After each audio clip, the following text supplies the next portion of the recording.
Hi everyone, Teddy Baldassarre here in Geneva for Watches and Wonders 2024, and have a new tradition here. Yes. Come down to the Grand Seiko booth to look at some new watches with Joe Kirk. Joe, good to see you. Great to see you. So I want to begin looking at some products, and I was thinking about where we wanted to start, but I wanted to start with talking about a movement that's very important and also a new development. So we have a new 9S A4 caliber, Yes. 2020 9S A5. Last year we saw Chronograph 9S C5. This year, new caliber, manual winding. Tell us a little bit more about it. There's a lot to say. So, and you know me, I'm long-winded, but It's all good. That's why we're here. So, it's always very important for us when we show at Watches and Wonders. We're very honored to be here, of course, and to try and showcase new, innovative things. And coming out with a manual wind watch doesn't sound like it's that challenging, but it's Grand Seiko. Never take the easy path. So, 2020 we introduced our 9S A5 caliber. You're very familiar with. We introduced the following year the white birch, which I think we both are quite fond of. Love it. And so, this caliber is groundbreaking in many ways. We have the dual impulse escapement, this patented technology that is delivering energy to the balance wheel both directly and indirectly. It's kind of a cross between a lever escapement and a tent escapement. Mm-hmm. So, this is groundbreaking in itself. Then we have the patented Grand Seiko free-spun balance with overcoil, which we used 80,000 different simulations to determine the perfect shape of overcoil, so we can actually adjust the isochronism of the watch easily, right? Just to make it easier to service long-term. And then, we have the twin barrels, so we can do high frequency of 5 hertz or 36,000 beats per hour with 80-hour duration. Right? So these are the benefits of 9S A5 in a very compact format. So we wanted to take all those great elements and put them into a manual wound version of the caliber. Right? This is already slim as an automatic at just over 5 millimeters in height for the movement alone. We've been able now to reduce to 4.15 on the thickness of the movement, pretty much with the oscillating weight removed, but at the same time, the movement is, while it's retaining all the great elements of 9S A5, is roughly 40% changed. This is our Evolution 9 collection, but for the first time we're doing a dress iteration since we have this new thin manual wind caliber. And so we wanted to, take the Evolution 9 design philosophy or Evolution 9 style and format it to a dress watch. So what we did is we took these very complex indices that we have for this design, as well as the hands, and make them slimmer and longer to enhance the kind of dress approach. But at the same time, in the case, we thinned the width of the lugs as well. So I was going to say, we extended them, but that's actually not true. The lugs are actually shorter than the white birch. So, overall, fit, finish, everything about it is fantastic. Size-wise, people have been extremely excited about this 38.6 by 9.95 in height. And so one of the other great elements is that we're retaining the concept of birch, but instead of the series of birch trees in the Hironiwa Plateau in Iwate Prefecture that were the source of inspiration for the original white birch, this time we're doing a more horizontal pattern that is inspired by the birch bark itself. So this birch bark dial is also a bit less silvery. It's more of a white. So we're using a lacquer paint to achieve the white color, as opposed to the silvery tone that you'll get off the high beat white birch automatic. And first impression when I picked this up, the titanium too, fused with manual winding, smaller case. It is very light on the wrist and totally different feel. It almost caught me off guard when I picked it up. Go back to it. But this is our brilliant hard titanium alloy. So for Grand Seiko, we love titanium, and we love playing with the composition. Not only because of the benefits of titanium, but also because we have to Zatsu polish it. So we have high intensity titanium, which we use on many of our models, such as the Snowflake or the Shunbun. Brilliant hard titanium, though, we've only used on a few models since its launch, and one of those models right now is Kodo. So, it gives you an idea of the qualitative properties of brilliant hard titanium. And, the brilliant part comes from the brilliance, the color of the material, which we have on Kodo right next to platinum, and you can't really tell the difference visually. and that's remarkable. But then on top of that, you have high hardness, right? So that's why we call it brilliant hard titanium. Its hardness is over twice that of stainless steel. So it's an excellent material, and we can actually Zeratz polish it, which is very important. So. And then we have two different models here. So you have a titanium version and then a limited gold piece. Correct, yeah. So the solid 18 karat rose gold piece is going to be limited, unfortunately, to only 80 pieces worldwide. So very limited. So yes, and, in terms of price, we're looking at 10,700 versus 45,000 for the rose gold. There's also the 8-pointed star at the 6 o'clock, which signifies that the hour markers are also made of gold. So very cool. So the movement itself, like I said, is 40%, let's say, new compared to 9SA5, right? Totally redesigned. So what we had to do, and I think more of the desire of what we wanted to do, because when you look at a manual wind watch and why people buy them, it's not for practicality. Automatic's more practical, but it's for that user engagement, right? It's that nostalgia, and that's really what draws people to manual wind, myself included. I don't know how you feel, but I would assume the same. Yeah. So we wanted to really create a unique experience for anyone that owns this watch. And so when you wind it, which I don't know if you've attempted yet. No. But you have this amazing sound and feel, and yeah, it really is something unique. I should say the only thing I can think of that reminds me of off the top of my head is a vintage pocket watch, but it still feels smoother. So it's the engagement, the feeling, the sound, everything about it is for your enjoyment. Sounds great. The noise can fill a room a little bit. It's not, it's not intrusive, but it's really something special. And so, in terms of what we re-engineered on this watch, we changed the entire gear train layout as well as adding a power reserve indicator, which you can see is on the bridge on the back. So it's not on the dial side; it's on the movement side. And then on top of that, the entire crown operation, like the keyless works as it's called, through to the ratchet wheel and the click. So we really wanted to optimize the feel as well as the winding experience. So compared to 9SA5, it winds essentially 15% faster. And you can get it in less turns of the crown, let's say.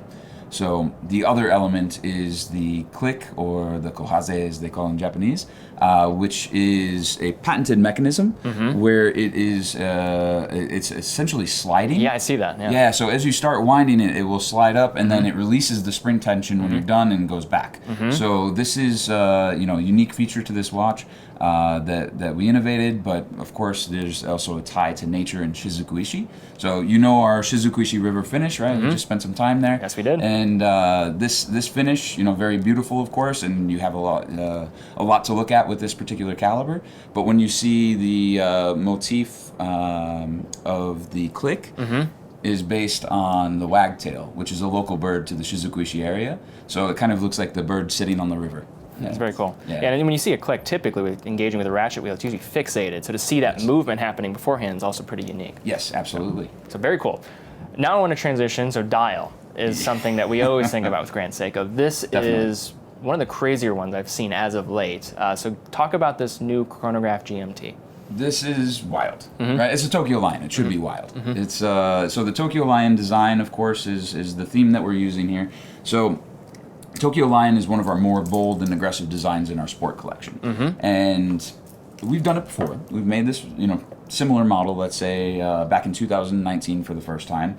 And what's really unique about this watch, and aside from its design, is this particular dial. So this dial is using a totally new and patented process we're calling optical multi-layer coating. Okay. So basically, I know, very technical. Yes. But I have the right person here to tell about technical. So the benefit of this process, and it's basically a type of PVD process, right? Okay. So the benefit of this process is we're doing multiple nanofilm layers on this dial that react to light differently. And as you start to tilt and look at the dial from a different angle, it starts to change color. It does. So it is color morphing from kind of a desaturated burnt orange to red to magenta and everything in between. Yeah, from my angle right now, this looks like an orange dial. And which to me, it's very red. Yes. But if I tilt it just this way a little bit, it's pink right now. Yeah, or wild. magenta. You know, it's not pure pink, but it's very difficult to hone in on the color of this dial, and it's remarkable. And there's nothing like it in the industry today. So that's the really exciting thing about this. 9R96 caliber on the inside. Yeah, 9R96. So this is a very special caliber because we only pretty much used it in limited editions. So special adjustment accuracy of plus or minus half a second a day, or equivalent to 10 seconds within a month. And then sizing for this one as well. Could you walk? 44.5. So the width is on the larger side, of course. It's made to be a really robust 200 meter water resistant dive watch without the diving features. But realistically, it can do anything is the overall premise of the design. And the other nice thing is it's 50 millimeter lug to lug length, so it's still wearable if you like a relatively tall and wide watch. So the preference is all in width and thickness, but lug to lug length makes it very wearable for pretty much any wrist size. And then this is limited to 700 pieces, looks like, right? Yes, unfortunately, we do have some limitations with the production of this new process. So limited edition, 700 pieces, and will be 13,400. Okay. So the other thing I wanted to come back to on the dial too is we chose to do a red tone. In manufacturing a dial, right, to achieve red tones, typically we have to use like a red lacquer, right, a red paint. And when you have a very fine textured dial like the Lion's Mane dial, if you use a type of paint, you lose the texture. So it's very difficult, especially to achieve dark colors in Grand Seiko, because you have to typically use a lacquering paint. With this particular process, we're able to achieve red or reddish tones and actually retain the texture of the dial as if it's not there. It's a plating type process. So we're very proud of the fact that we can essentially PVD a red tone, which is not achievable through typical PVD processes. So big breakthrough in technology. I'm very excited. This is obviously limited to 700 pieces, but I'm very excited for the future of this because there's so many possibilities, right? Not just color, right? And we chose red because it was the hardest. So there's a lot of possibility. So next tray, Joe, I want to walk us through what's in front of us here. So, for the show, we had kind of our Rockstar models, which are heroes that we send out the kind of big press release on. But we also have some more silent intros that are regular additions to the lineup. So, we'll start with the High Beat GMT, with the Sport Collection Triple Time Zone GMT. So this is inspired by the snow valleys of Iwate Prefecture in that transition from winter to spring. So we have the silvery dial with this. This pattern is actually the same pattern that we're using for the Sakura Wakaba and Sakura Kakushi dials. So that was a new pattern introduced on those models. We're extending it to the Sport Collection for the first time. And then we have, of course, the green metallization for the bezel along with Lumabrite. So it glows in the dark like wine. And then case size for this one for people? This is a 44.2. So, and if you're familiar with the Grand Seiko lineup, this is one of our most popular sports designs, actually our oldest sports design in Grand Seiko.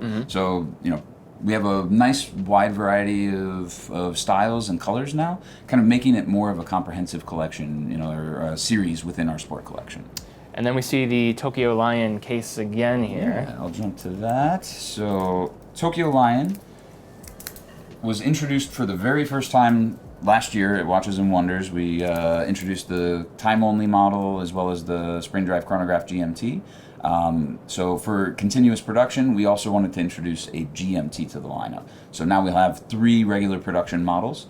It was a challenge because we introduced this design in 2019, but it took our case polishers such a long time to be able to put this into regular production because of the complexity of the case shape and design. So this is, kind of expanding on that collection and very warm welcome because GMTs are always one of our, best-selling features in Grand Seiko. One of the other things, I know we're kind of breezing through some of these, but this one, especially because of the dial texture, is unique. And to say that for Grand Seiko, I think is saying something. So tell us about this. This is really very cool. true, very true. So we're introducing in our Evolution 9 collection a dial inspired by the Genbi Valley in Iwate Prefecture. So you may recall in 2021 we did that with a series of limited editions exclusive to the U.S. market. So, but for this, we wanted to do something extra special for the dial. So instead of using an existing pattern, we created an entirely new one. And I'll hand that over to you so you can look at this rippling effect that is inspired by the Iwai River that flows through the Genbi Valley in Iwate. Beautiful color, Very cool. But the finish and this kind of geometric shapes that you find in the dial. Yeah, it's like a scattered geometric type of compiling of different shapes. It's cool. Almost like a mosaic, right? It is. It's really beautifully done. The tone and color, but the finish gives it that shimmer that's extra special. And of course, you have the tempered blue second hand. But one of the other great elements about this watch is we're, for the first time, introducing our ever brilliant stainless steel alloy into the Evolution 9 collection. So this alloy is very important because it has the highest pitting resistance of basically, any stainless steel watch in watchmaking today. So very important material for us. Another important point is, despite its high corrosion resistance and all the great benefits, it has this kind of, white luster to it, which is more noticeable on the brushed features, which of course are more prominent on the Evolution 9 collection. So, and of course we can Zaratsu polish it. So another important attribute. So this model will be limited, unfortunately. Only 1,000 pieces will be made, and will be 10,400. It's beautiful. Yeah, 9S85 caliber on the inside. Yes. Yeah. So it's basically like the white birch. Yes. But with new steel. New case material and dial. New dial. Yes. Spectacular. And then one other one in front of us we can talk about too. So this will be a boutique exclusive that will introduce for the very first time a first Grand Seiko recreation in the color combination of blue and rose gold. So this kind of navy blue will have a sunray finish dial, but if you look closely, the Grand Seiko logo is engraved to the dial on this one. Wow. So we typically only have done that on the modern versions. The engraving is only found on the platinum models. So this is a nice treat. 26,500, bit less than, of course, the platinum models. Sad thing is going to be limited to only 50 pieces, and that's worldwide. Wow. So unfortunately, most of them typically reserved for the Japanese market first. But U.S. has grown tremendously over the years, so we have been doing better over time. Yeah, referring back to 1960, purity to the design, symmetry. Beautiful watch. And grand finale, Joe. So 2 years ago, I remember coming into your booth and seeing the Kodo for the first time, and that was star of the show, GPHG award afterwards, which was well received and well deserved. This watch here returns to form, new aesthetic, but I want to first establish just why Kodo is so revolutionary for people that maybe aren't as familiar with it. Yeah, no, this, as you mentioned, like the GPHG Chronometry Prize was great for us, but really when we introduced this watch, it was just a complete groundbreaking for Grand Seiko. It was something totally new, innovative, but being our first complication drove people wild, and it drew so many people to the brand, and it's really the attention to it was remarkable, and we're very grateful, of course. And I know the designer, Mr. Kawachiya, is very grateful as well. So, and to give you a little insight, Mr. Kawachiya is the designer of the 9S T1 movement, also the T0 concept movement, and he started his background in engineering, of course. Was originally going to design the dashboard in the Shinkansen, the bullet trains, but decided to pursue his passion in music, and played guitar in both a rock band and an orchestra for many years. And then one day decided, I'm gonna try my hand at watchmaking. So he graduated and was certified as a Wo-Step watchmaker, and a Swiss certified watchmaker in Tokyo, and then came to our company. And we gladly recruited him, which is quite unusual. But he started working on this project, trying to integrate a constant force mechanism into a tourbillon. Very big challenge, right? Because first of all, the tourbillon is an important factor in varying positions, right? Especially across vertical positions. So it does have the potential to compensate for inaccuracies that occur across the varying positions. So he saw the benefit of that. But also one of the challenges in watchmaking is the torque change. The torque output, varies as the mainspring will unwind. And exactly. Yes. And so, to compensate that or to correct itself, a constant force mechanism has been used in the watch industry for many years, and that helps create a stable accuracy throughout the duration of the power reserve.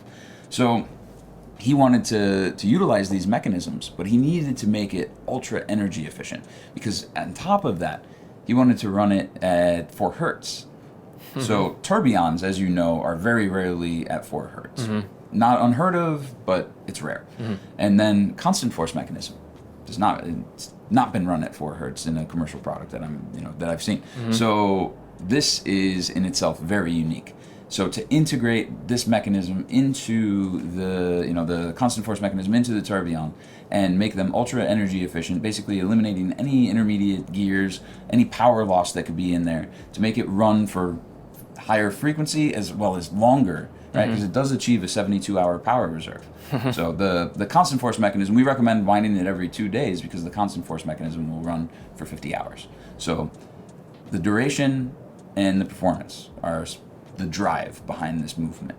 And that was the passion of Mr. Kawachiya. And this was the innovation. It was the world's, and still is the world's, first and only integrated inline constant force tourbillon. On a single axis. And when you're talking about efficiency too, I mean, a tourbillon itself, to move that carriage and having that on a singular axis, it just allows everything to be that much more efficient. Yeah. And I mean, other enhancements are made. Of course, we use MEMS for the escapement. We have titanium for the carriage arms. So, there's a lot going into it outside of the mechanism itself, let's say, but every chance we can to optimize energy efficiency, because a tourbillon is a power-consuming thing, right? And it's a very complex mechanism in a small amount of space. So difficulty and accuracy adjustment is also, another challenge that they had to overcome. So in turn, he ended up creating our first mechanical complication, of course, but also one of the highest performance watches and highest accuracy mechanical watches that we've created thus far. And then sound as well. And I'd also want to properly introduce this model as well. So this is now shifting to a new design aesthetic. Saw more of this shadowy figure of a couple of years ago. Now this is looking to the day and the light. So the concept, and this is unfortunately is a hidden story, right? It's like the story that we couldn't tell when we introduced the first Kodo. But the design concept for the first Kodo we introduced back in 2022 was based on yoyami. In Japanese is twilight, right? So the dark design is really inspired by shadow. And so the overall, principle of the design concept between these two watches is, of course, light and shadow. Right, very important to traditional Japanese sense of aesthetic, but also very important to Grand Seiko design overall. So this concept we wanted to play on. So we had yoyami or twilight for the first iteration of Kodo, and today we're very excited to introduce you to Daybreak, right? Otherwise known as hakume in Japanese. So these two concepts live alongside each other. They were always in the plan. But we couldn't tell that story too early, because we knew it was going to take us at least a couple of years before we could put this one into production. So yeah, very exciting. In terms of functionality of the watch, everything is retained, right? The case design, the movement design, all retained. The difference, however, is going to be purely on aesthetic and creating a new kind of luminous air to the Kodo itself. So you'll notice that all the bridges and many of the components are now using a silver tone plating as opposed to a dark gray. And personally, I like that, because the beveling on all these very complex shaped bridges, right, is one of the beauties of this watch. So when you have this darker tone finish, it may not be as easy to see the quality of these beveled edges, right, the kind of black polishing that you achieve. So with this, I think it's a little bit more prominent and pronounced. I think that's a nice aesthetic. On top of that, if you look closely at the jewels, sapphires this year, right? Yeah, they're, instead of using the ruby, they're in sapphire. So that's a nice aesthetic change, giving you that first morning light, let's say, inspired by that hakume or daybreak design. And then we talked about Mr. Kawachiya's background as well, just with sound with this. Could you tell us more about that, just for people that aren't familiar? Yeah, so the constant force mechanism is creating spring tension that's released essentially every second. And so this sound that's produced by it's a ceramic stop wheel that will stop on a jewel, right? Every second is like your metronome, right? That's your click every second. And then on top of that, you have the 4 hertz frequency, or 8 beats, combined with that 1 second interval, sounds like a 16th note in music. So this was Mr. Kawachia's, his hidden note, his biggest pain, Yeah. but also his greatest pride. Yeah. And he actually ensures that every piece is as precise of a 16th note as you can hear. It's incredible. So yeah, it's really an incredible watch in many different ways. And you'll also notice too, we changed the strap a little bit. So we're still using the Himeji Kurazan leather. However, instead of the black, which a lot of people actually thought was like shark or something along those lines, but it's actually calf that's specially cured and treated in urushi lacquer. So it's urushi lacquer coating. This is the first time they've ever done in white, and so that's exclusive to the Daybreak model. So. Well, Joe, as always, thank you very much for a wealth of information. No, my Appreciate pleasure. the walkthrough. Yeah, absolutely my pleasure, and I always look forward to this this new tradition. New tradition. I guess we'll see you next year, but thank you again. Absolutely. All right, Thanks, Joe. Thanks.